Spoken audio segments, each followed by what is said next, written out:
Ochopo kanyo saa 3 mar otieno nyakwara Mugajua moimbore kamoro mora maintiere kendo erokamano ahinya kuom yiero TV mar Ramogi en weche manyien mag oimore moiko ni otieno makawuono waiko ni mathoth mago matimore e sirikal mamalo kaachiel kod mago matimore e sirikal mar loch gwenge e counties mopogore opogore ma pacho kae. Machiegni nyakwara Mugajua kendo magi e thuond weche ma wamiyo pek. We cannot have a country where criminals are running after police officers, where police officers are fleeing because their lives are in danger. Jatend piny oseyo monj mosebed kitimo ne obila kod tesende obila mapacho ka.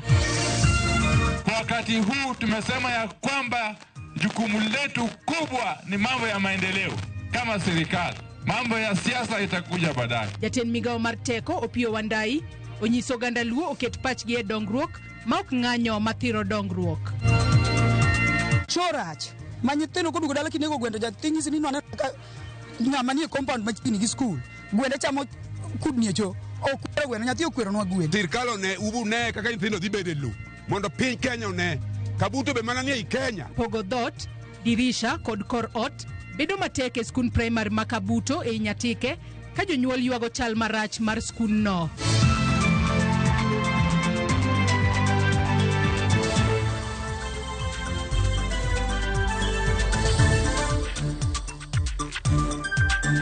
Nyakwara Mugajua mago kaachiel kod mamoko mathoth e yor adimba arwakni machiegni yie mar mondo mi bed kodwa nyaka giko mar weche manyien mag oimore.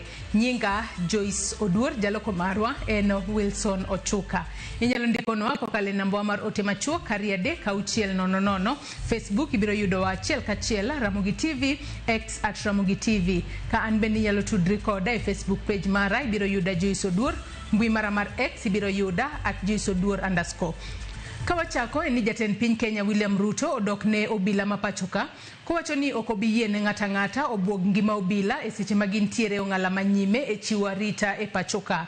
Koloso e seche mane oromo gi jogo mochung' ne arita e kar jot mare Nairobi, Ruto bende wacho ni nyaka koro ket chik magayo ng'anyo e pachoka komedo ni gino mane otimore tich adek jumani ne ok en ng'anyo mamuol to ne en tulo. Jatend migao mar arita Kipchumba Murkomen ma bende ne ochopo e romono okwedo miyo gai mar obila chik mondo obila oneg jogo mane ng'anyo. En romo mane okelo kanyakla jotelo mochung' ne arita e pachoka kaachiel kod tend loch nanga e kar jot mar jatend piny William Ruto e boma ma Nairobi. E kinde romono, jatend piny William Ruto okwedo ng'anyo mane otimore tich adek jumani kowacho ni ne en tulo mane jonjore odonje kendo ketho mwandu mathoth moriwo nyaka wang'o tesende mag obila. Protests, as per the Constitution, must be peaceful and must be undertaken by people who are unarmed. What we saw last week were riots. They were not protests. It cannot be business as usual if 80 police vehicles have been burnt. When tens of police stations have been burnt, uniforms stolen, firearms stolen. Ruto odok ne obila mapachoka kowacho ni obila machiwo arita ne jokenya duto owinjo miluor kendo arita magi nyaka keti ong'ala manyime komedo ni kao kamano to timbe njore nyalo medore e pachoka. I am going to stand for every man and woman in uniform who is doing the duty of securing our families, children, and nation.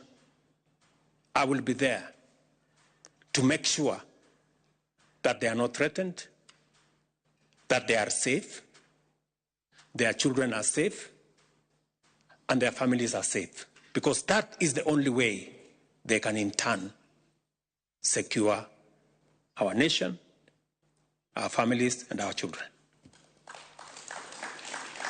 And I will mobilize every source of government to make sure that this nation is safe. Jatend piny bende owacho ni sa osechopo makaber to winjo ket chik magayo ng'anyo e pachoka komedo ni en ratiro mar jo Kenya duto marito piny Kenya mondo kik chom kama rach. We will have a conversation with the judiciary and all the other actors, members of parliament.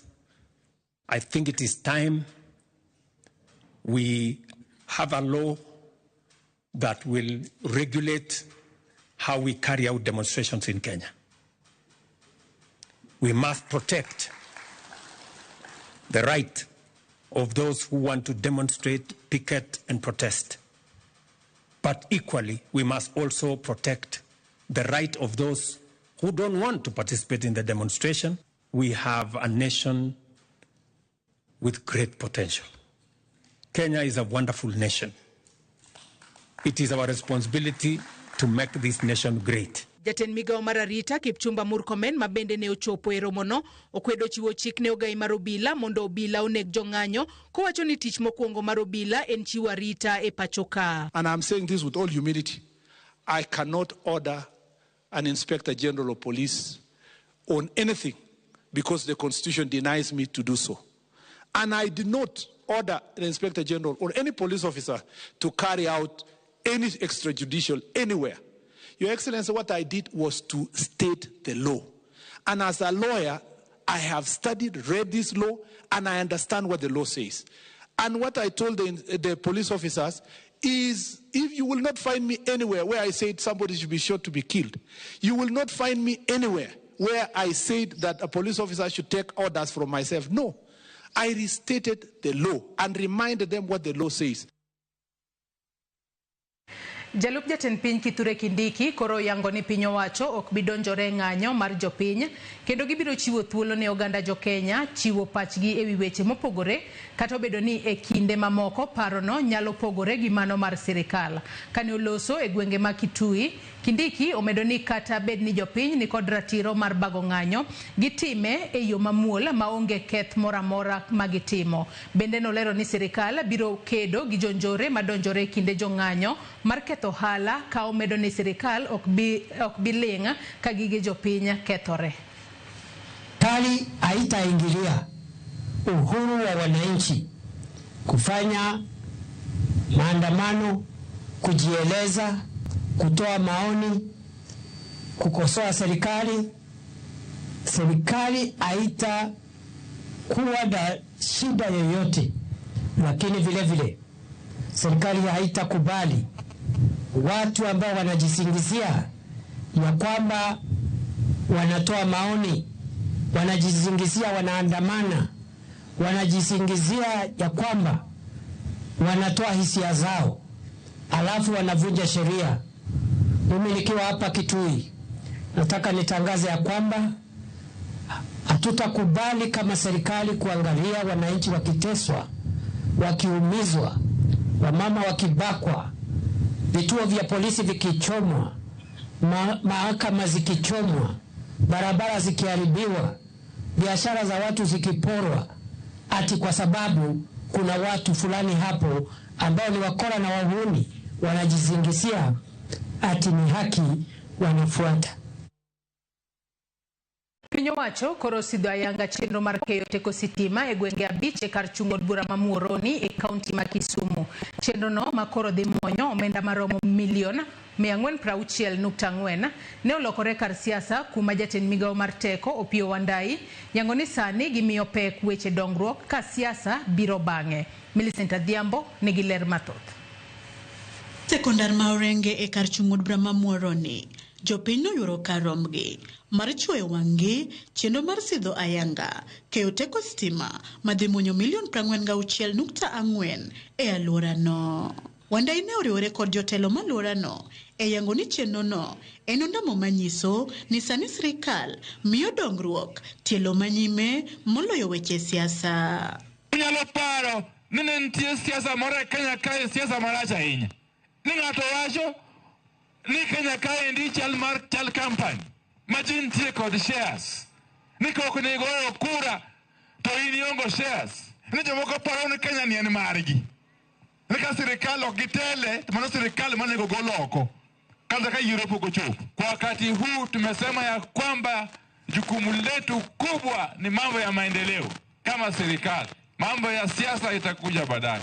R&R, Ruto and Rai, Sagyo Chopo, Romeo Wanya Thigi, Opio Wanda, Doguna no Kele Sit Fitina, Koduna no Kela Kela, of Timega Kaba, was here about Uganda, Nuabrutio, give President William Samoei Ruto. Ewi mano ne gitelo ni od bura mamalo ne okawo okang' makare mar ne thicho oko e apis jalup jatend piny machon Rigathi Gachagua ka gikoni tende ne nyayo koko kod akweda mag dhoudi kendo puoyo sirikal mar broad-based.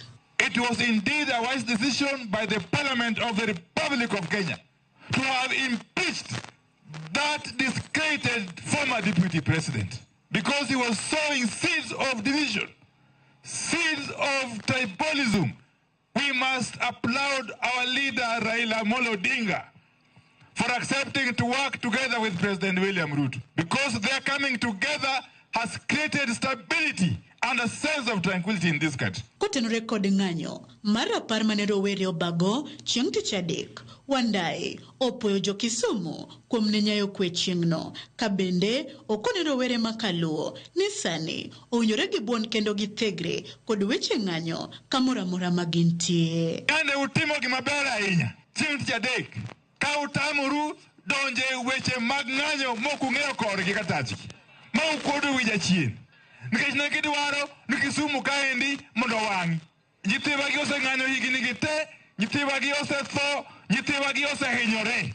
Koro kande Raila osemosore kod Ruto, onge haja kendo nyithiwa dhi e ndara. To mae en message monego chop ne nyithiwa kamoro amora ma gintie, bed dala kaendi kata bed e towns maoko kaka Nairobi kata Mombasa. Omedo ni weche ng'anyo matimore sani en mar duoko Kenya chien kendo siemo wang' jotelo kata jogo masundo ng'anyo makamano mondo we pondo e bwo rowere, gino mamiyo rowere hinyore ka moko wito ngimagi.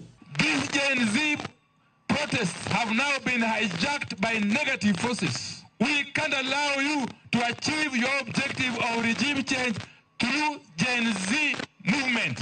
If you are man enough, come out and be at the forefront. Don't hide and send people's children to die.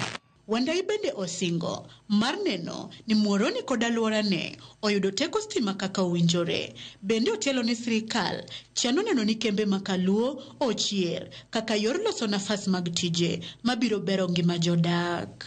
Millicent Adhiambo, Ramogi TV, Muhoroni, Kisumu County. Ng'anyo mar tarik 25 dwe mar auchiel higani ne en mar paro rawere mag Gen Z mane owito ngimagi higa mokalo e kinde ng'anyo mar kwedo paro mar chik mar omenda mar 2024. Kaluwore gi ng'wech kod tulo mane okwako ng'anyo makamano, jatend migawo mar arita Kipchumba Murkomen ne oyango ni ng'anyo mar chieng' tich adek ne en chenro mar loko loch mar jatend piny William Ruto. Bende tulo mane okwako ng'anyo nyalo chopo e rang'eng mar temo loko loch. Jafwambo marwa mar siasa Chris Owino kolonwa wachno. Iro malungo wang' ng'weche kind jong'anyo kod obila kaachiel kod muoch mar magina emanen chenro mar odiochieng' mangima e chuny boma maduong' ma Nairobi chieng' tich adek jumani e kinde ng'anyo mag rowere mag Gen Z. E counties mamoko mag Masawa, tisende obila kod apise tand loch nanga ne owang' molokore bur. Kaluwore gi jatend migawo mar arita Kipchumba Murkomen, mae ne en chenro mar luongo loch ma jatend piny William Ruto ka itiyo kod ng'anyo. Wach makamano osekelo pogruok mar paro ka bende tulo mane okwako ng'anyo mar rowere mag Gen Z chieng' tich adek jumani nyalo chopo e rang'iny mar temo loko loch mar sirikal. Kichako ywak ni gidwa loko nang'o? Mano e penj monego gipenjre. Ang'o momiyo ini paro ni jogi dwa loko sirikal? To giloko sirikal to gionge gi bunde. Jomo tinga kite, jomoko to wer, jomoko to go opira, bro loko sirikal nade. Mano gima aparo ni ka okwarango maber sirikal bro tiyo go marach, bro hinyo go ji kae, to gine manyalo kelo chandruok maduong' Kenya kae. Ka sirikal wacho ni koro dwa tiyo gi gino, udwa mako jo tend opposition, okwadhi maber. Kade en loko loch, di koro wase mako jogo mane dwa loko loch. Ng'eni nyithindo giwacho kama, nyithindo mag Gen Z giwacho kama, wan waonge jatelo, wan gima wadwaro en ni gigi ema umiwa mondo Kenya o change obadilika lokruok obede Kenya. Jowacho ni gin gionge jatelo. De Kipchumba Murkomen nigi evidence ni nitie jatelo. Doko rito nyaka kawuono dose mak jogo madose tere jela. Kendo jo Kenya rito ni mondo mak jogo. Bro bedo mok bera ahinya wang sirikal ka minister mar rito kwe wacho ni idwa lok loch to komak ng'ato ni ng'at mane dhi loko loch. Sama ng'anyo ni ne iloso ting'eyo ni chako winjo jomoko kochako wacho ni chieng'no wabiro kendo wadhi storm parliament, wadhi occupy parliament, kendo chieng'no wabiro kendo wadhi storm kendo wadhi occupy state house. Jomoko wacho ni gidhi chamo breakfast, mara gidhi chamo lunch state house. Jomoko wacho ni chieng'no ema gidhi gole President Ruto mondo giket akiani ng'ama gidwa keto. Chopo around saa 5:06 to groups no biro town mopogore gi grube mane biro nying'anyo, ok gin wede, ok gin osiepe mag joma nonindo 2024. Kaluwore gi Murkomen, piny owacho ne oido maling'ling ewi chenro mar kwalo, ketho mwandu mag jo ohala, monjo tesende mag obila kaachiel kod rocho arita kwe motelo ne chieng' tich adek. Wach makamano osekelo penjo ni ang'o mane otamo sirikal geng'o masira makamano kane gin kod maling'ling. Aparo ni nitie njama magin go, nikech mano nyiso ni kaka girango siasa, giseneno ni kaka siasa dhi chalo ni gionge gi ngufu, to joma nitie oko ka nigi ngufu. Koro yo mayot ma ginyalo tiyogo en mako jogi to giwacho ni ne gidwa loko sirikal. To kochopo ni ng'ato dwa loko sirikal to omaki to teri iye, dhi chalo kaka gima waneno timre Tanzania, nikech mano en capital offense. E twak mare chieng' tich ang'wen, Murkomen ne oyango ni sirikal ong'eyo joma ne ochano kendo siayo ng'anyo mane otemo loko loch.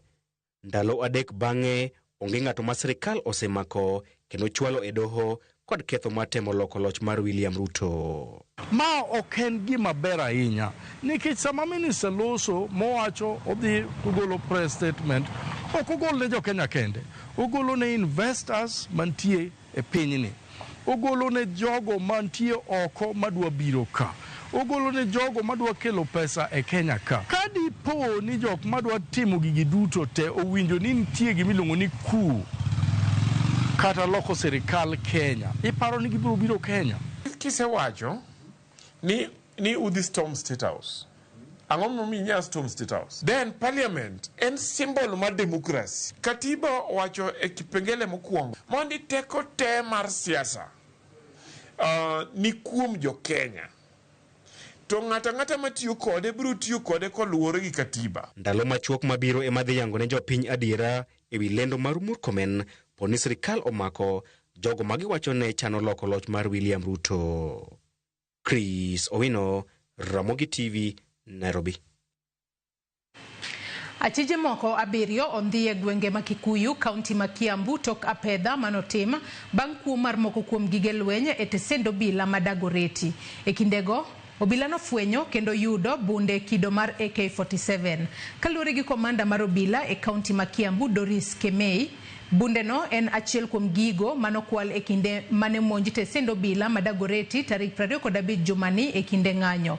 Kemei omedo ni podi nitiere gige lweny mathoth manie lwet jonjore kendo gidhi nyime gitimo nonro mar yudogi. Because we want to get to the bottom of this matter, and as a result of that handwork, we've been able to recover several items that are already here with us, starting with the AK-47. This one was stolen from Dagoretti police posts, that is on 25th, and it is very unfortunate if we can have this kind of a lethal firearm in the hands of the wrong person. And we were able to get it from one of the members of the public through an information that was brought to us, and through the efforts of my officers in Kikuyu, we were able to recover the AK-47 that was stolen from Dagoretti police posts. We also got a magazine. This is the AK-47 magazine. Unfortunately, it is empty, but I know with the efforts we are putting in place, we will also be able to get the ammunitions because it was loaded when it was stolen. We only recovered one live ammunition. You can imagine, this only one ammunition means a life was to be lost if it was left in the hands of those criminals. We were able to recover the anti-riot gun. This one was also stolen, and unfortunately they could not be able to operate. I think they were struggling to operate and it was broken. This is what we've recovered, and we are going on with the investigations, and we are very, very optimistic that we will get to recover the remaining 3 firearms. In total there were 5, we've gotten 2, and we have information that will lead us to a very, very successful recovery. Nyakwara Mugejwangi kanyo yie na marmondo mia kauyo madundo weche manyen magoimore otieno makawuono kaduogo tabo bedo kaduogo kotwake chendo mar mine wacho kikidhi mabor.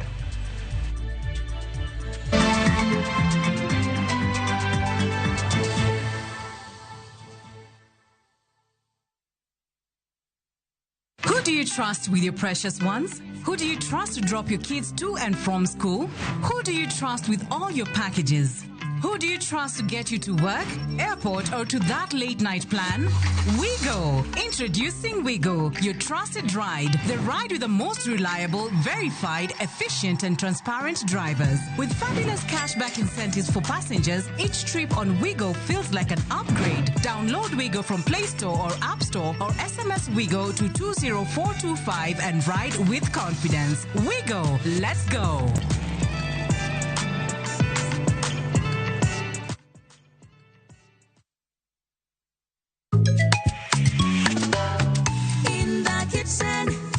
What do we bring?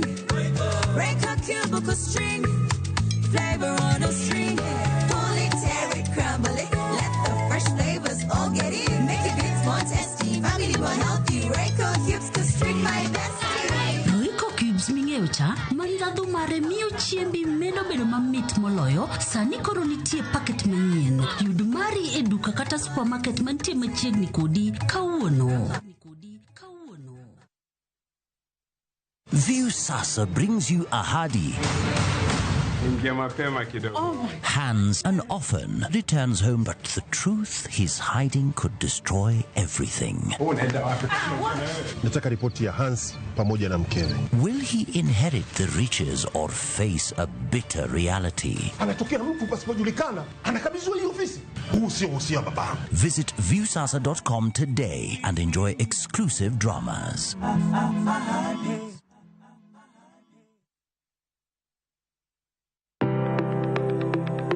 En gima konyo e ngima mapile, to ok en gima ng'ato dwaro e ngimane. Bedo gi ngima maber miyo ng'ato dak e ngima maber. Kapok achopo kama dhi osiptal mamiya yath, ang'oga ang'o manyalo timo. Riwri gi Ruth Otieno e penj laktar, ka wakelo ni paro mag jolony, paro mag reso ngima ji, kod sigendni majiwo ji. Sickle cell en tuo mawuok kuom jonyuol. Koro ka ji pok okendre, ji onego gidhi e pim mondo ging'e ka gin gi gene mar sickle cell. Kochakore gi lony manyien mag thieth, nyaka e yore mag thieth makonyo. Wan gi gik moko duto madwarore. Ka iwinjo kaka iwuotho to kawira maki, wi bari seche te, idhi adhi osiptal wacho ni an adwani mondo kawuono pima remo. Penj laktar. Wuok tich nyaka tich abich, saa 12 odhiambo, mana e Ramogi TV.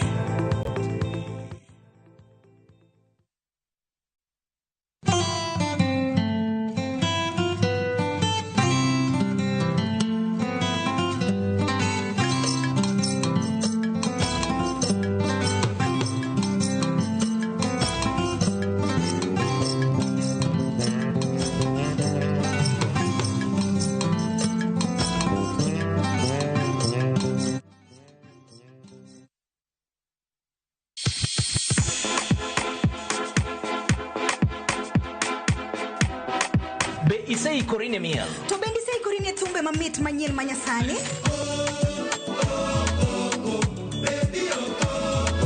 Wakelo ni mixes manit kabisa kod miel manyasani. And of course ngeso kangeso nyaka mwajo mtakrista mwena nyaka sauchieza. Cheki melanin top imeweza. And of course Hilo bwana. Chendro N. Dark Mo. Hey.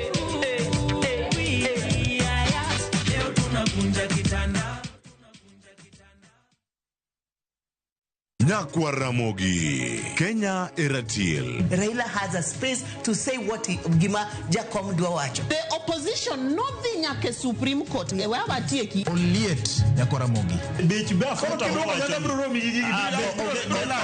Jumapil ka Jumapil. Ana chungo mama Ratil kadel war piny. Ka adwani wa discuss kaka Kenya dhi. Winj twak mago Ratil piny. One was got in opposition. One was got in opposition 50 years. Mayo kiparka kele wich bar moro. UDA onge kama pose donje. Adwani penje bati. Koso donje kona mane. Sachiel gi nus otieno. Siasa mar piny Kenya en siasa koso dongruok. Ka ikelo ni kod George Bati. Kik bai.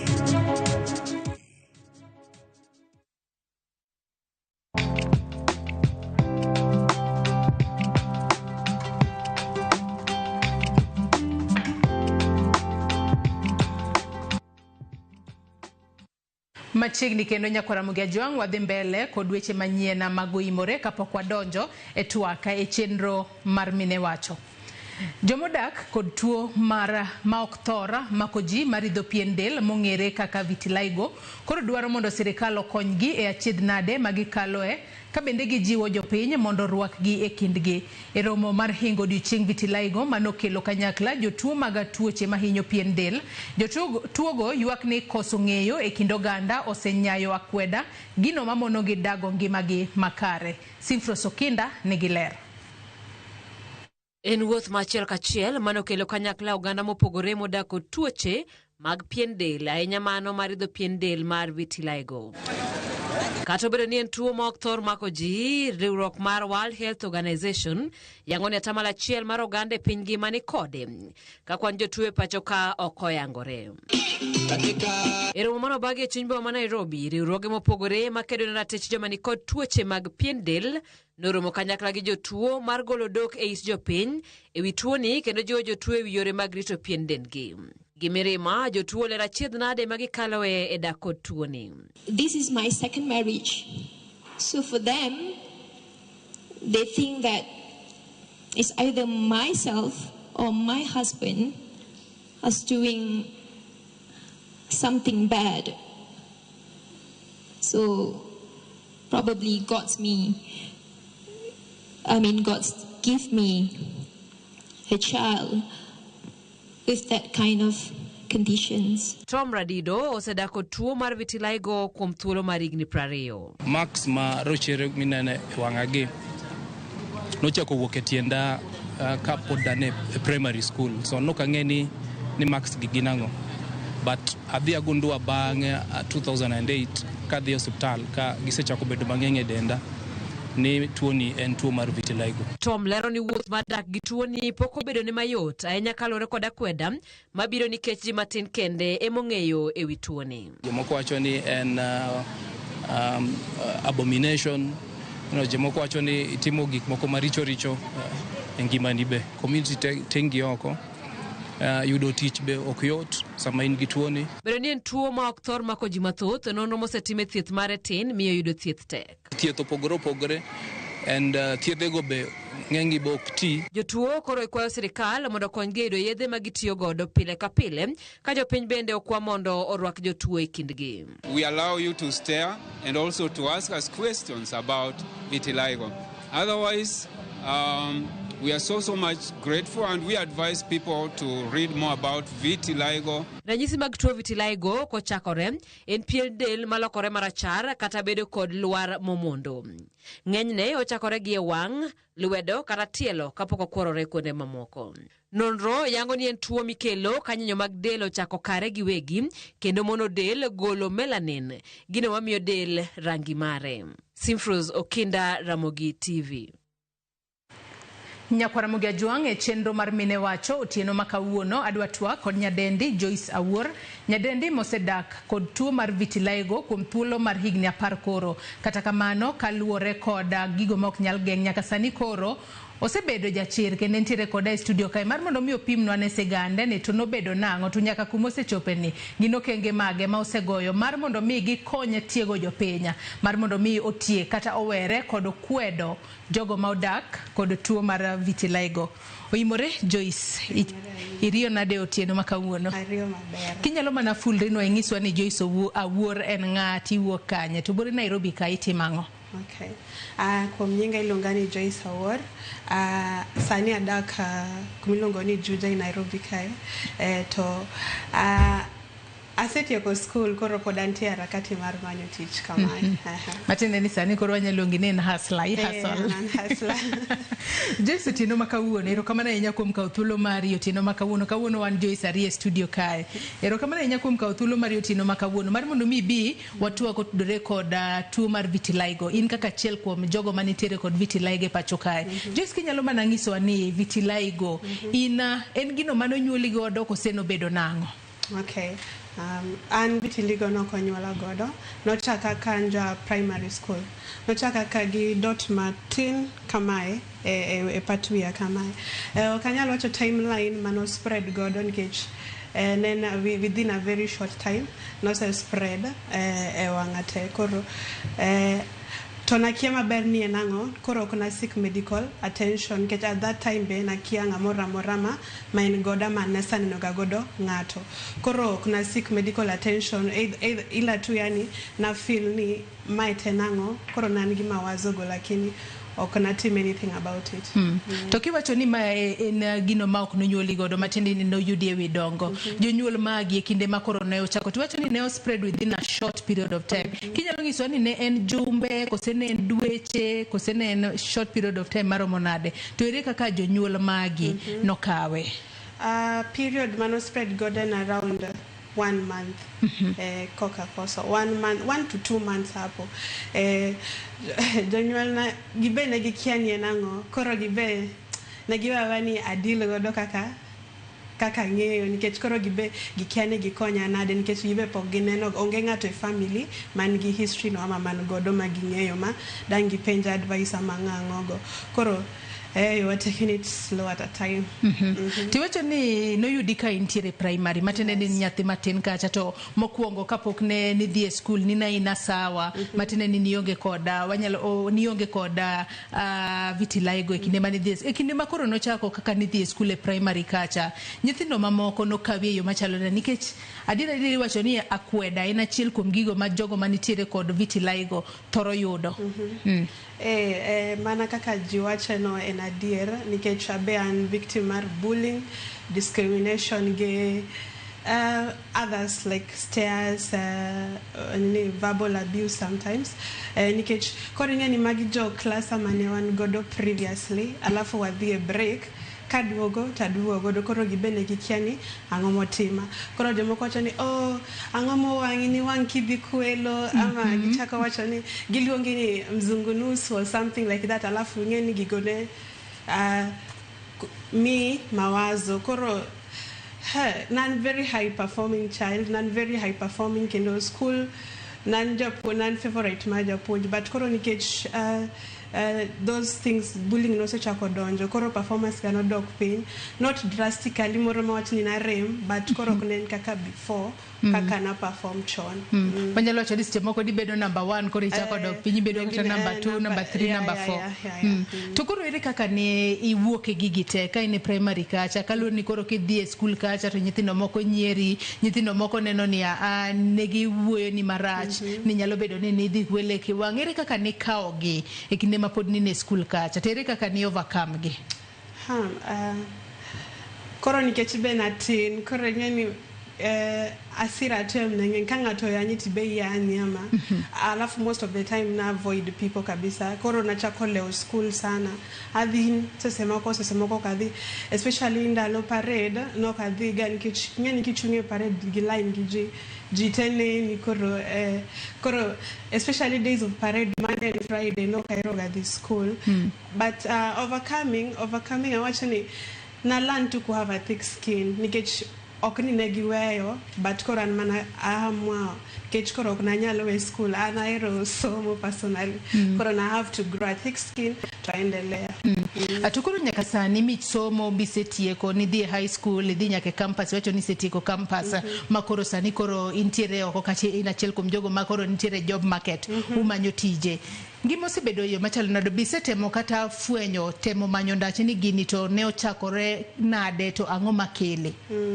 koro manatieko form 4 koro donge mana biro Nairobi na dhi campus previously ne pok naneno ng'ama ni condition alafu na care anything about it but koro mana biro Nairobi na romo gi one of ng'ama chal koda emo onini orientator ong'isa ni wan gi group watimoga meet and greet this is a condition ok ni atini in case or anything koro from there on kaka na join group no endo koro from there nachako timo research nange at least na put a name to my condition koro at least atimo research angeni enango ango makose ango ma as in prevention gik minyalo timo mondo I live with it normally a prevention kanyo maybe say yudango nikech gino ma bende ji yuago ni en yedhe ma chemo kitiyo godo gin yedhe mage to yudo gichalo nango kech sani research eko kaendelea koro pod wakia exact cause mar vitiligo ingeni kikia exact cause okinyal golo prevention but dini mostly wacho ni in genetics wacho ni ka ngato e family uni godo tibe la high chance nyalo bet godo koro an nikech onge ng'ama ng'e family man godo koro an dak na nyal pin to anybody else before koro an mwenyewe tu ema kora timo research on how to maybe manage it well ama maybe kaka nyalo puonjo jomoko how to prevent maybe having it but akuna like onge definite answer sani atuje so diching makawune ma wanyalo wacho ne piny Kenya kae jogo manitiere kod vitiligo ne oriwore kumora chiel mar mondo migi hinga kata gi yang wal vitiligo de ang'o miyo diching makamae oket tenge ne yango kata ne hingo kata ne dhialo jogo manitiere kod vitiligo e pacho ka odiochieng' makawuono en odiochieng' ma very important nikech ji mang'eny e Kenya kae wach kata worldwide care a lot about vitiligo gin gi assume ka gineno ng'ama chal kamano gi assume ni either wang ama en kas ama gimora mora but not okonyal bedo condition yani unge tuo machal kamae koro this world vitiligo day en mana mar create awareness no endo nyiso ji ni this is a condition oken ngato ko wang ama oken kas ama oken chira moro marach to be vitiligo ken contagious inyalo bet but ng'ama nigi vitiligo inyalo mose inyalo hage tonge gima nyalo timo spread through the air or touching alafu be koro event ni be koro aim mondo onini iyo discrimination ma wayudo nikech wa look different niendi otem mondo kawa public ongeni mae nango gi accept society as we are mondo wabed comfortable in our own skin atunya kasani bende nyalo wacho ni kaka intiere kod vitiligo bende chopo kuma nikech jomoko bende wacho gani kaka intiere to jomoko wacho ni nitiere rem magi ukale bende nitiere rem ma ukale to rem makamano kobiro ere kaka ngato nyalo manage okay rem tie especially kiwote chieng ma very chieng ma chakre sauchiel kanyo nyaka sa 9 ama 10 nikech ngeni the skin has lost its melanin koro ena was exposed to the sun koro ama kitedo but much magera wachni majiko ama gas ma bibeni sana for a long time iwinjo karami koro kaka wa overcome manen ki iwicho sunscreen koro iwicho sunscreen to be bet go good alafu I avoid sana wuothe chieng atonya kasani be isetemo ane mar mondo mi e grubu kama bende koro untiere go nikech wacho ni mani bire bomo ma Nairobi kae emanyalo wacho ni romo kod ji ma ubedo kanyakla enango mutimo mar mondo mi utie kata joma moko nikech kata kiwinjo sigana mano winjo kanyo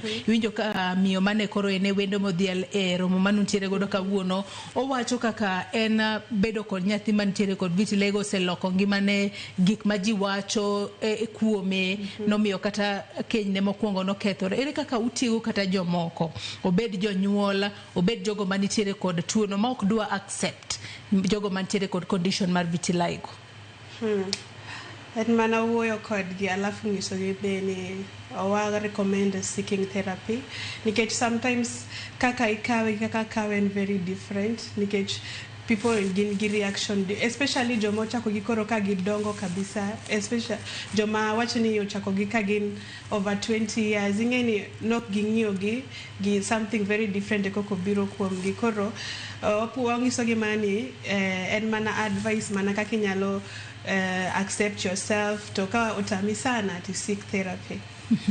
To gin miriambo mage ma ithoro winjo ewi jogo mantiere kod vitiligo ma otieno makawuono digo mar mondo mi ikwere ji ni oyo mago gin miriambo gol gige pachi.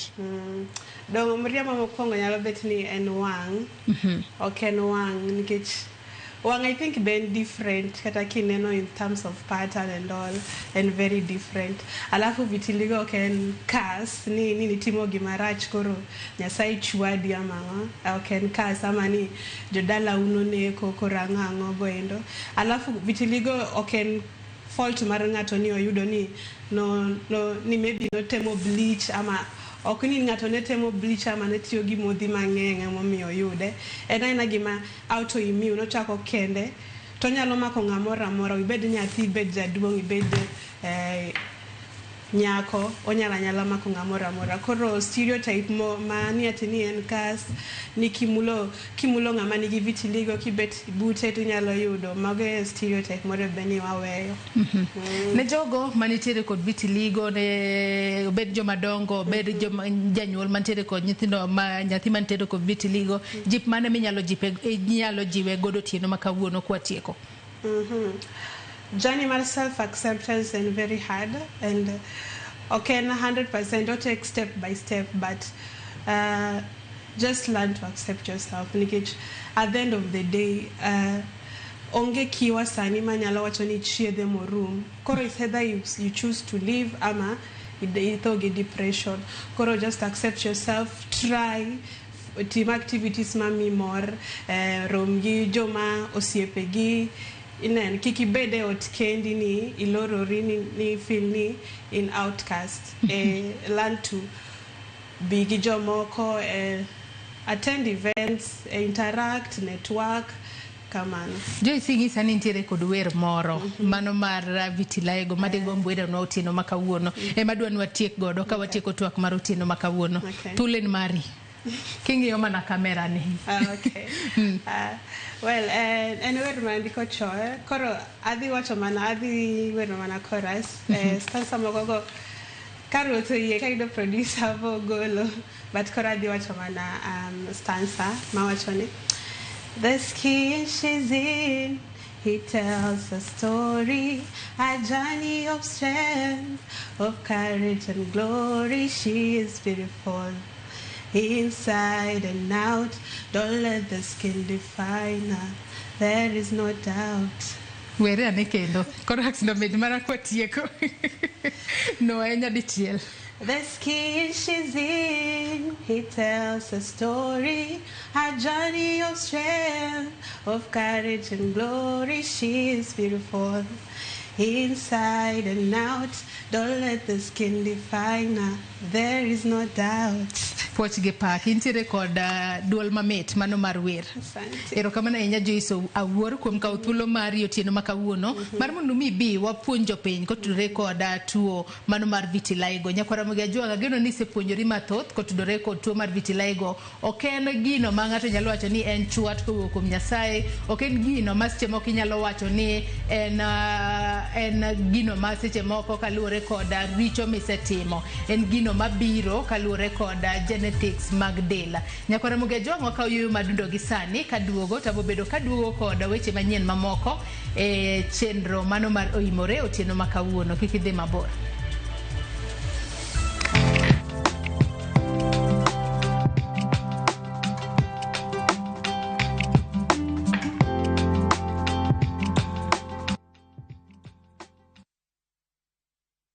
Ready for Bali? Ride the waves of Melasti Beach, explore Uluwatu Temple, and enjoy thrilling water sports. Snap Insta-worthy moments in Ubud, Tegenungan Falls, and Wanagiri Hills. Cruise to Nusu Penida Island on a full-day tour. Fast boat and lunch included. Take in volcano views, temple tours, and tropical bliss all in one trip, starting from 182,000 Kenya shillings per person sharing. Flights, 5 nights, breakfast, tours, and transfers all included. Book now. Call or WhatsApp View Travel on 0703 254 254. View Travel.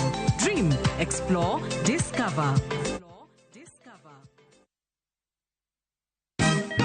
Siku njema huonekana asubuhi. Kabisa Anuari amangana gao. Seti him. Chamige, we museo. Kenya nzima tunasema jambo Kenya.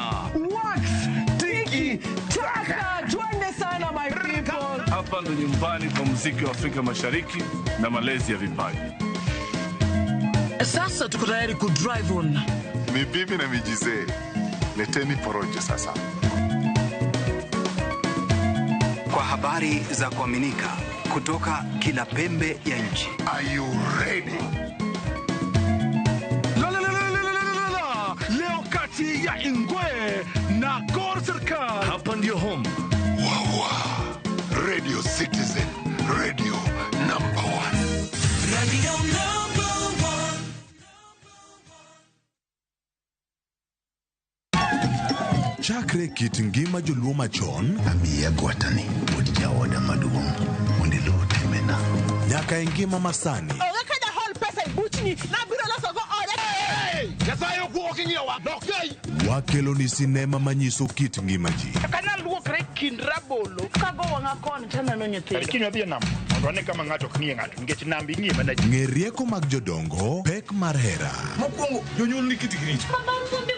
Dala maka ukadwe. Koda kamor mar ngima. Kidendo gi English ni my diet. Kaka kinde mosekalo kod masani esigenni mopogore opogore. Odhiambo maru eka koro dwa chacho. Pero koluo hera. Ng'ama onge pesa. Awini sani ng'ama onge pesa itimo nade? Winam Cinema, Jumapil, saa 2:15 otieno kod saa 4 otieno. Kik bai.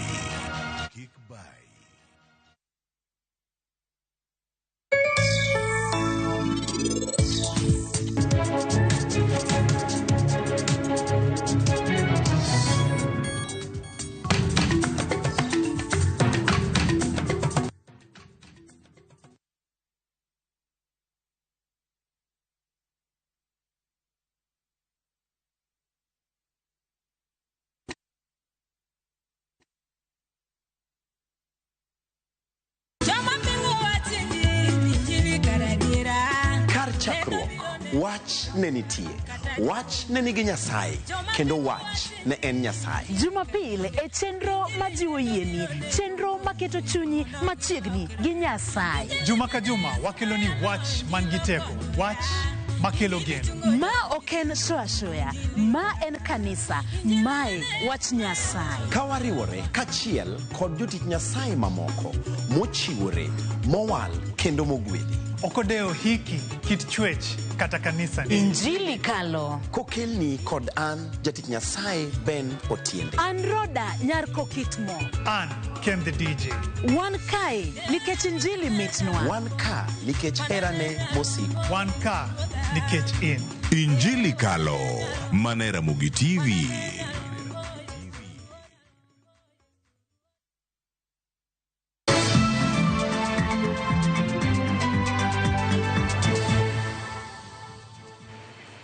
Machiegni kendo nyakwara Mugi Ajwang' e weche manyien magoimore. Obila e boma ma Kisii osechako timo apedha mar mako achije moko mosebedo ka geto dukni mag M-Pesa e boma ma Kisii kod gwenge mag Keumbu gi alworane.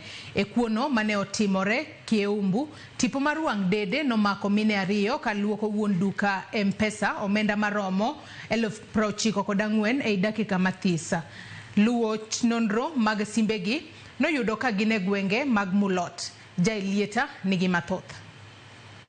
Jumapil tarik 22 e kar saa 5:18 gokinyi, tipo mar wang' dede omako miyoni kadonje duka dusruok kod M-Pesa maidore apaya makeumbu Keroka. Kirange gi mabor, okinyal ng'eyo ni ojakuo. Orango kibeti ne marabur mana kaka miyo mora mora nyalo timo. Ne okong'ere ne jauso e dukani ni miyo ni en achiel kuom grup jokuoge mageto dukni mag M-Pesa mar luoko gi omenda magitimo go ohala. Nosenono dukani odiochienge moko motelo ka koro oduogo kaka customer kong'eyo ni wuon duka ok dhi bedo e kindego kendo nyithi wuon duka ema ne tiyo odiochieng'no. Tipo mar wang' dede nyiso ka osero nyathi manyako ni mondo omiye simu kowacho ni odwa wuoyo gi min nyathino mondo giwinjre e wi bei gima nodwa nyiewo. Ka ine simu kanyo ne oketo namba manyien mondiko ni Safaricom Official kendo miyo ranyisi miyo machielo mane rito oko mondo ogo nambano. Wuon dukano dhoge pod omoko kaka nolalo pesa ne minego. Kagitiyo gi nambano, jokuogego nogocho kendo jiwo nyathi mane nie duka mondo ornegi pesa mar medo float margi. Kwa jina akasafe namba ya 0722000000 ambao ni ya Safaricom, na baadaye aliambia mtoto kwamba ameniconnect kwa simu, alafu kuna mama alimuongelesha kama mimi, akamwambia kwamba achukue pesa kwa beauty shop na ya hoteli. Tipo mar wang' dede chak nyiso kamiyo mar ariyo mane ni oko morwako long marabuor donjo e duka kuom dakika matin, gimiyore signal, giwilo bag kaito giwuok. E kinde mane giwuok, duka nono lalo omenda maromo siling 93,965. Wuon nyathi mane nie duka wacho ni mine ariyogo nodok kendo e duka no tich abich ka gipenjo wach kibeti kapok gilal kendo. Eti froti yetu inaenda chuna chini, sasa ndio mtoto akapaniki akaenda akaweka. Na sasa wakamwambia afinye simu nayo pesa zingine zikatoka kwa simu. So tuliripoti hiyo kesi kwa DCI Kisii. Hizo picha zitakapoonekana yeyote atakayejua huyo mwanamke, tunaomba kwamba kesi tumeripoti iko under DCI Kisii Police Station iripotiwe ili waweze wakapatikana, na pia ndio tupate usaidizi na pia wasiweze kuibia wengine. Tipo mar wang' dede tango such miyo manorwako law marambulu. Luwo signal mar simbe nyiso ni ene gwenge mamulot kanyawadgi ni Kahawa West, Buore, Nairobi.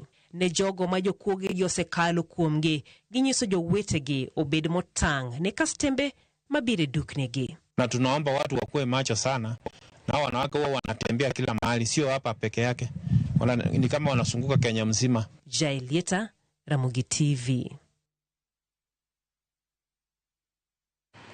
Jonyuol mag skund primary Makabuto e sub-county Manyatike yuago rach mar kuonde somo e skundno ka gidwaro mondo piny owacho ober lwasi mar kar somo ne nyithindgi.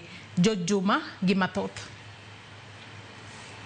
En chal mar skund primary mar Kabuto e sub-county Manyatike e county ma Migori. E moko kuom kilese ng'eyo dhot kachiel kod risa ok yot nikech risa omukore makoro chalo dhot.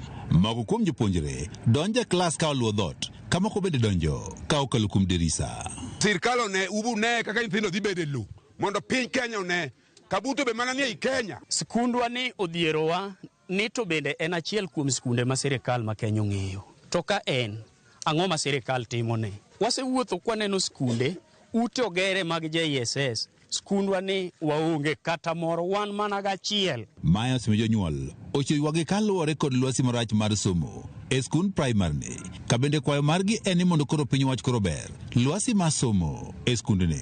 Skul king'iyo chalo dala ng'ato, poge gi dala ng'ato tek, ok ochiele, chonge ma nyithindo dhiye. Koro ka sirkal oyie oloknwa ngima mar skul. Skul obi ochielwa skul mondo wabed gi skul mane gate midonjogo ma ok skul mitho donjgi kamoro amora. Koro wakwan jombe ni kuyie obi ochielwa skul. Jonyuol ma skund ni ywak ni kata mana kombe ma jopuonje bete nok kaka tachope malong'o ma jopuonje nyalo tiyo godo bende koro onge. Chorach ma nyithindo kodugo dala kinego gwendo jathingisi ni none ka ng'ama nie compound machiegni gi skul gwende chamo kudni echo okwero gweno nyathi okweronwa gwen. Wakwayo mheshimiwa Tom Dege nochakonwa maber, to kaka nochakonwa maber ok wang'eni pesa repair be biro sikundwa kanyo, ok wang'eni wanyalo penjo CDF, ok wang'eni wanyalo penjo kanye pesa repair be biro, ok wane. Nyithindo sandore nwa makata cho makata mar jopuonj awene go onge kata cho. Nyithindo onge kombe maginyalo bedo. Nyithindo ndiko kochung' moko guom. Higni machon ema naneno ka nwandike chongwa e logs manoriw to sani koro late. Jonyuol mar skund primary mar Kabuto wacho ni lwasi maraj ma nyithindi koro some ok nyal miyo ka nyithindo koti maber e yoregi mag somo. Akwayo mbunge ni wayiere kwahere kendo Kabuto pod ji ohere odonje wach ni mapiyo nikech somo biro dok chien ka nyithindo ok yud haki gi ratiro ma nyathi en somo mano ratiro mokwongo to ka mbunge oling'aling'a to waneno ka Kabuto chalo gima ni e Tanzania ok Kenya. Ka opogore kod rach mar kuonde somo mag jopuonjre e skundni, jonyuol ma Kabuto bende ywak ni kata mana paya ma chopo e skundni bende koro rach kendo jopuonjre yudo pek e chopo e skul to ahinya kindeno ma bende koro koth chwe. Yorach mabiro nyaka skul minyalo kelgo kata buge. Yorach ma kata nyithindo nyalo wuok dhi e sport. Yo mabende kuonde mamoko gi jodak mopogore madonjo sikul bere kako kichwe nyithindo nyalo leo jopuonj go nyithindo sama nyathi chuodho mako ok ochopo e skul e wang' sama ne dwaro. George Juma, Ramogi TV, Migori.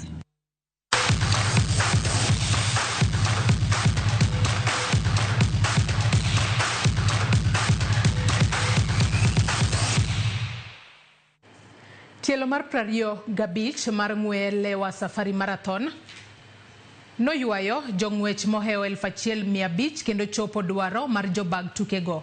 Jafamo marwa James Opondo ne oyuoro e tukegi mane obagi e kar rito le bunge Malewa e kaunti ma Meru. Samson Lemiyan ka achiel gi Masi Kwambai joloch tielo mar 25 mag ng'wele Safari Marathon mane obagi okinyi makawuono e kar rito le bunge Malewa kaunti ma Meru. Lemiyan mawuok e gwenge mag Maralal notieko thuolo mokwongo tok ringo kuom seche 2 dakika 28 gi nyiriri 3:5. John Muse gi Joseph Kariuki notieko thuolo mar 2 gi 3 kaluwore. Hii sio mara ya kwanza, niliparticipate 2018 half marathon. Lakini sikufanya vyema. Hii ndio mara nyingine ya pili nimekuja huku na nimekuwa mshindi, nimefurahia sana. Masi Kwambai ma en jaloch ng'we gi higa mar 2023 notieko thuolo mokwongo e kidieny mar wakeni. Kwambai noringo kuom seche 2 dakika 47 gi nyiriri 1:7 ka thuolo mar 2 gi 3 nokaw gi Evelyn Lagat gi Monica Watetu. Race hii ilikuwa mzuri, kudefend title yangu nimefurahi sana. Nilikuwa mshindi 2023, leo pia nimekuwa mshindi. Kuweka time hapa ni ngumu sababu course ni ngumu na pia ni joto. Eng'we Magnus Kinda kidieny mar yowuoyi Michael Kamau notieko thuolo mokwongo kendo telo ne Justine Lelitan gi Simon Saidimu ka e kidieny mar wakeni Mary Waithera notieko thuolo mokwongo. Jatatije mar kambi Safaricom Peter Ndegwa ka achiel gi jalno mochung'ne weche tudruok e rito le bunge Malewa John Kinoti nopako tudruok e kind kembe ariyogi neno ni konyruok odhi nyime e rito le bunge ka achiel gi chiwo sir ne jogo modak e alwora Malewa. We are the biggest supporter of Kenya's passion point sports, of which running is one of the sports. We are the biggest supporter of communities through our foundation. So conserving the environment is a very big area for us. And also we provide connectivity. So today we have connectivity on wheels, allowing this event to run. Pesa mingi hutengwa inaenda kwa mashule na ni shule za primary schools. Na kwa pale ndio unakuta kuko na hizo environmental clubs zimetengenezwa. Mashule hayo yote 27 yako na nafasi ya kukuja pia lewa kuzunguka wakaone vile kazi ya uhifadhi inafanya. Kwa hivyo tunawaweka pamoja na tunawaleta pamoja ili wakaweze kuwa na hali ya kujua maneno ya uhifadhi. Le ne orwako welo ka welo ne obedo gi thuolo mar ringo e kind le eng'we mag Lewa Safari Marathon ma odonje hike mar 25. James Opondo, Ramogi TV, e kar rito le bunge Malewa, kaunti ma Meru.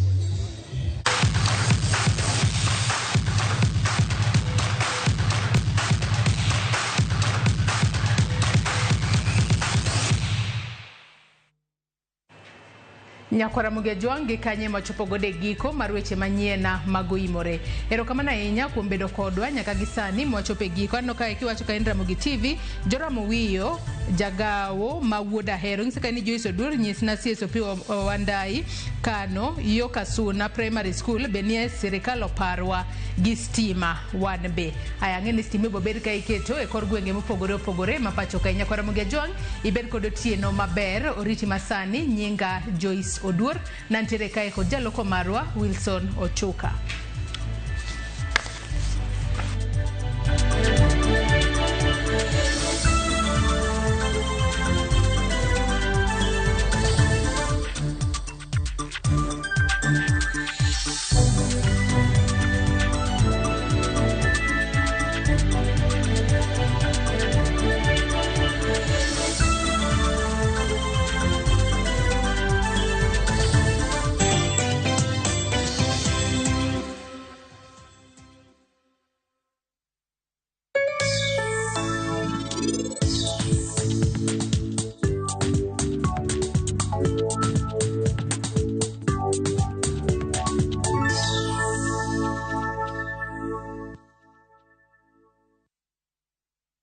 Summer vibes, Dubai's got